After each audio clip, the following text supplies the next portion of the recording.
ಆತ್ಮೀಯ ಪ್ರಿಯ ಪ್ರೇಕ್ಷಕ ಬಂಧುಗಳಿಗೆ ಶ್ರೀ ಕುಂಟಮಾರಮ್ಮ ವಸೂರಮ್ಮ ಚಾನಲ್ಗೆ ಸ್ವಾಗತ. ನೀವು ನಮ್ಮ ಚಾನಲ್ಗೆ ಮೊದಲ ಬಾರಿಗೆ ಬಂದಿದ್ದರೆ ನಮ್ಮ ಚಾನಲನ್ನು ಸಬ್ಸ್ಕ್ರೈಬ್ ಮಾಡಿ ಹಾಗೂ ಪಕ್ಕದಲ್ಲಿರುವ ಬೆಲ್ ಬಟನ್ ಕ್ಲಿಕ್ ಮಾಡಿ. ಇನ್ನಷ್ಟು ಮಾಹಿತಿಗಳಿಗಾಗಿ ನಮ್ಮನ್ನು ಬೆಂಬಲಿಸಿ. ಅತ್ಯದ್ಭುತ ಅನುಭವಕ್ಕಾಗಿ ದಯವಿಟ್ಟು ಇಯರ್ಫೋನ್ ಬಳಸಿ ಹಾಗೂ ಈ ವಿಡಿಯೋವನ್ನು ಪೂರ್ತಿಯಾಗಿ ನೋಡಿ. ದೇವಿಯ ಸ್ಮರಣೆಯೊಂದಿಗೆ ಈ ವಿಡಿಯೋವನ್ನು ಶುರು ಮಾಡೋಣ.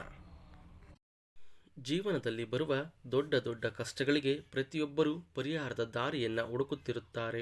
ಕೆಲವರಿಗೆ ಹಣದ ಸಮಸ್ಯೆ ಇದ್ದರೆ ಇನ್ನು ಕೆಲವರಿಗೆ ಆರೋಗ್ಯದ ಸಮಸ್ಯೆಗಳು ಹೆಚ್ಚಾಗಿರುತ್ತದೆ. ಚೆನ್ನಾಗಿ ಓದುತ್ತಿದ್ದಂತಹ ಮಕ್ಕಳು ಓದು ನಿಲ್ಲಿಸಿದರು. ವಿದ್ಯೆಗೆ ಪರಿಹಾರವೇನು? ಎಷ್ಟೇ ದುಡಿದರೂ ನೆಮ್ಮದಿ ಇಲ್ಲ, ಸಂಸಾರ ನೆಟ್ಟಗಿಲ್ಲ, ಸಾಲಗಳು ಹೆಚ್ಚಾಗಿವೆ, ಹಣದ ಬಾಧೆ ಹೆಚ್ಚಾಗಿದೆ ಎಂದಾಗ ಕೆಲವು ದೈವ ಮಾರ್ಗದ ಪರಿಹಾರಗಳನ್ನು ತಪ್ಪದೆ ಪಾಲಿಸಬೇಕಾಗುತ್ತೆ. ನಿಮಗೆ ದೋಷ ಸಮಸ್ಯೆಗಳು ಬಂದಾಗ ಏನು ಮಾಡಬೇಕು ಎಂದು ತೋಚದೆ ಇದ್ದಾಗ, ಯಾವುದಾದರೂ ಗೊಂದಲಗಳು ಉಂಟಾದಾಗ, ಯಾವ ನಿರ್ಧಾರಗಳನ್ನು ತೆಗೆದುಕೊಳ್ಳಬೇಕು ಎಂದು ತಿಳಿಯದಿದ್ದಾಗ ತಪ್ಪದೆ ಅರಳಿ ಮರದ ಎದುರಿಗೆ ನಿಂತು ಸರಿಯಾಗಿ 11 ಬಾರಿ ಈ ಮಂತ್ರವನ್ನು ಹೇಳಿಕೊಳ್ಳಬೇಕು.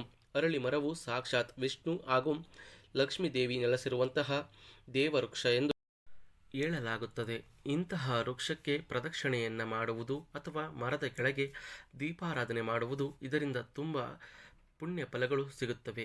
ಇಂತಹ ದೈವಶಕ್ತಿ ಇರುವಂತಹ ಅರಳಿ ಮರದ ಮುಂದೆ ಈ ಮಂತ್ರವನ್ನು ಹೇಳುವುದರಿಂದ ಪರಿಹಾರದ ಮಾರ್ಗ ಸುಲಭವಾಗಿ ಕಾಣಲು ಸಿಗುತ್ತದೆ. ಮಂತ್ರ ಹೀಗಿದೆ: ಶ್ರೀರಾಮ ಜಯ ರಾಮ, ಜಯ ಜಯ ರಾಮ. ಗುರುಗಳೇ, ನಮಗೊಂದು ಸಮಸ್ಯೆ ಎದುರಾಗಿದೆ, ಇದರಿಂದ ತುಂಬ ಗೊಂದಲಗಳಿವೆ, ಏನು ಮಾಡಬೇಕೆಂದು ತೋಚದೆ ಇದ್ದಾಗ, ಯಾವುದೇ ನಿರ್ಧಾರಗಳನ್ನು ತೆಗೆದುಕೊಳ್ಳಲು ಆಗುತ್ತಿಲ್ಲ ಎಂದಾಗ ಈ ಮಂತ್ರವನ್ನು ಯಾವ ದಿನವಾದರೂ ಸರಿ ಬೆಳಗಿನ ಸಮಯದಲ್ಲಿ ಅರಳಿ ಮರದ ಎದುರಿಗೆ ನಿಂತು ಸರಿಯಾದ ಕ್ರಮದಲ್ಲಿ ನಿಂತು ಶ್ರೀರಾಮ ಜಯ ರಾಮ, ಜಯ ಜಯ ರಾಮ ಎಂದು ಭಕ್ತಿಯಿಂದ 11 ಬಾರಿ ಹೇಳಿಕೊಳ್ಳಬೇಕು. ಸ್ನೇಹಿತರೆ, ಈ ಮಂತ್ರಕ್ಕೆ ಇರುವಂತಹ ಶಕ್ತಿ ಎಷ್ಟು ಎಂದರೆ ಅದನ್ನು ಊಹಿಸಲಿಕ್ಕೂ ಆಗದು. ಏಕೆಂದರೆ ರಾಮ ಎಂದರೆ ಸಾಕು, ನಮ್ಮ ಸಕಲ ಕಷ್ಟಗಳು ಸಹ ಪರಿಹಾರ ಆಗುತ್ತವೆ. ಅಂತಹ ಶಕ್ತಿಶಾಲಿಯಾದಂತಹ ಈ ಮಂತ್ರ ಅಷ್ಟೇ ಅಲ್ಲದೆ ವಿಷ್ಣು ಲಕ್ಷ್ಮೀ ದೇವಿಯರ ಅನುಗ್ರಹ ಕೂಡ ಈ ಮಂತ್ರದಿಂದ ನಿಮಗೆ ಸಿಗುತ್ತದೆ. ಯಾವುದೇ ಕೆಲಸ ಮಾಡಬೇಕಾದರೆ ನಂಬಿಕೆ, ಶ್ರದ್ಧೆ, ಭಕ್ತಿಯಿಂದ ಮಾಡಿದರೆ ಖಂಡಿತವಾಗಿ ಅದು ಯಶಸ್ಸನ್ನು ಕೊಡುತ್ತದೆ. ಮಾಡುವ ಮೊದಲೇ ಅನುಮಾನ ಬೇಡ ಸ್ನೇಹಿತರೆ. ಈ ಮಂತ್ರದಿಂದ ಏನಾಗುತ್ತದೆ ಎನ್ನುವ ಅನುಮಾನದಲ್ಲಿ ಯಾವುದೇ ಕಾರಣಕ್ಕೂ ಈ ಮಂತ್ರವನ್ನು ಜಪಿಸಬೇಡಿ. ಅರಳಿ ಮರದ ಮುಂದೆ ನಿಂತಾಗ ನೀವು ಭಕ್ತಿಯಿಂದ ಒಂದು ದೀಪಾರಾಧನೆಯನ್ನು ಮಾಡಿ, ಕಡ್ಡಿಯನ್ನು ಹಚ್ಚಿ, ಒಂದು 3 ಸುತ್ತು ಪ್ರದಕ್ಷಿಣೆಯನ್ನು ಹಾಕಿ ಈ ಮಂತ್ರವನ್ನು ಜಪಿಸುತ್ತಾ ಬಂದರೆ, ಸರಿಯಾದ ಕ್ರಮದಲ್ಲಿ 11 ಬಾರಿ ಜಪಿಸುತ್ತಾ ಬಂದರೆ ತುಂಬ ಒಳಿತಾಗುತ್ತದೆ. ಹಾಗೆ ನಿಮ್ಮ ಯಾವುದೇ ಕಷ್ಟಗಳಿದ್ದರೂ ತೀರಿ ಹೋಗುತ್ತದೆ. ಇದನ್ನು ಬೆಳಗಿನ ಜಾವ ಮಾಡಿದರೆ ತುಂಬ ಒಳ್ಳೆಯದು ಸ್ನೇಹಿತರೆ. ಅದರಲ್ಲೂ ಬ್ರಾಹ್ಮಿ ಮುಹೂರ್ತದಲ್ಲಿ 3 ರಿಂದ 5:30 ಬೆಳಗಿನ ಜಾವ ಮಾಡಿದರೆ ತುಂಬ ಯಶಸ್ಸನ್ನು ಕೊಡುತ್ತದೆ ಹಾಗೂ ಈ ಮಂತ್ರ ತುಂಬ ಒಳಿತಾಗುತ್ತದೆ. ಈ ಮಂತ್ರಕ್ಕಿರುವ ಶಕ್ತಿ ಏನು ಎಂಬುದು ನಿಮಗೆ ತಿಳಿಯುತ್ತದೆ.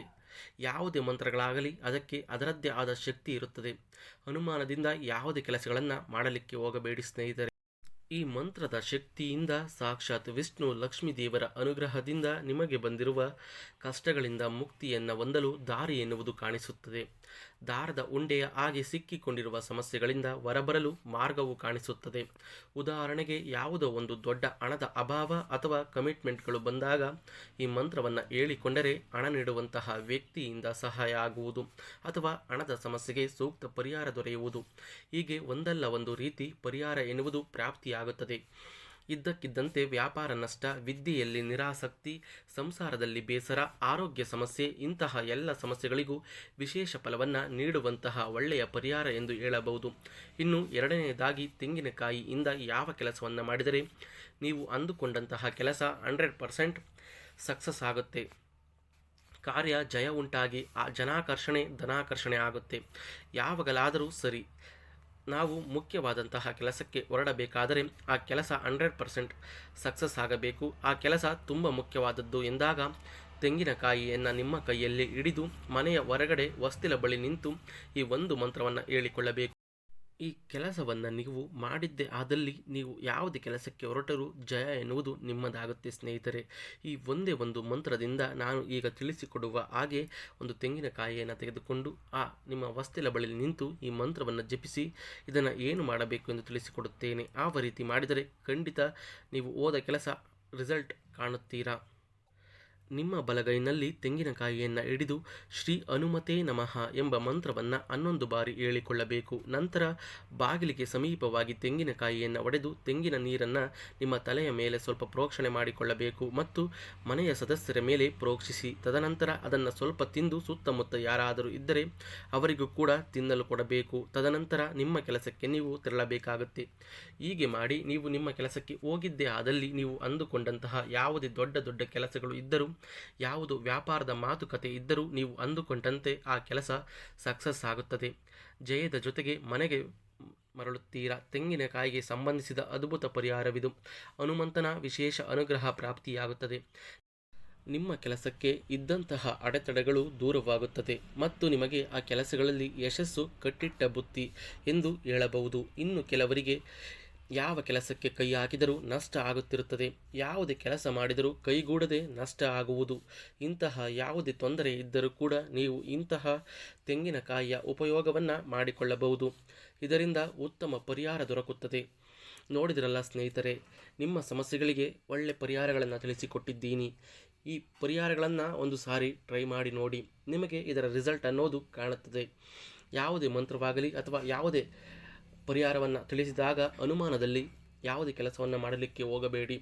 ಅದರ ಮೇಲೆ ನಂಬಿಕೆ, ಶ್ರದ್ಧೆ, ಭಕ್ತಿ ಎನ್ನುವುದು ಇದ್ದರೆ ಖಂಡಿತ ಅದು ನಿಮಗೆ ಯಶಸ್ಸನ್ನು ಕೊಡುತ್ತದೆ. ಹನುಮಂತನ ಮಂತ್ರ ಹಾಗೂ ಜಯರಾಮ ಶ್ರೀರಾಮನ ಮಂತ್ರವನ್ನು ನಿಮಗೆ ತಿಳಿಸಿಕೊಟ್ಟಿದ್ದೀನಿ. ಈ ಶ್ರೀರಾಮನ ಮಂತ್ರಕ್ಕೂ ಅಷ್ಟೇ ತುಂಬ ಶಕ್ತಿ ಇರುವಂತಹ ಮಂತ್ರ, ಪವರ್ಫುಲ್ ಆದಂತಹ ಮಂತ್ರ. ಈ ಮಂತ್ರಗಳನ್ನು ಒಂದು ಸಾರಿ ಟ್ರೈ ಮಾಡಿ ನೋಡಿ ಸ್ನೇಹಿತರೆ. ಮಾಡುವಾಗ ಯಾವುದೇ ಕಾರಣಕ್ಕೂ ಉಚ್ಚಾರಣೆ ತಪ್ಪಾಗಬಾರದು. ಸ್ಪಷ್ಟವಾಗಿ ಉಚ್ಚಾರಣೆ ಮಾಡುತ್ತಾ ಮಂತ್ರಗಳನ್ನು ಪಠಿಸುತ್ತೆ ಬಂದಲ್ಲಿ ನಿಮ್ಮ ಸಮಸ್ಯೆಗಳು ಖಂಡಿತವಾಗಿ ತೀರುತ್ತೆ ಅಂತ ಹೇಳುತ್ತಾ ಈ ವಿಡಿಯೋನ ಇಲ್ಲಿಗೆ ಮುಗಿಸುತ್ತಾ ಇದ್ದೀನಿ ಸ್ನೇಹಿತರೆ. ಧನ್ಯವಾದಗಳು.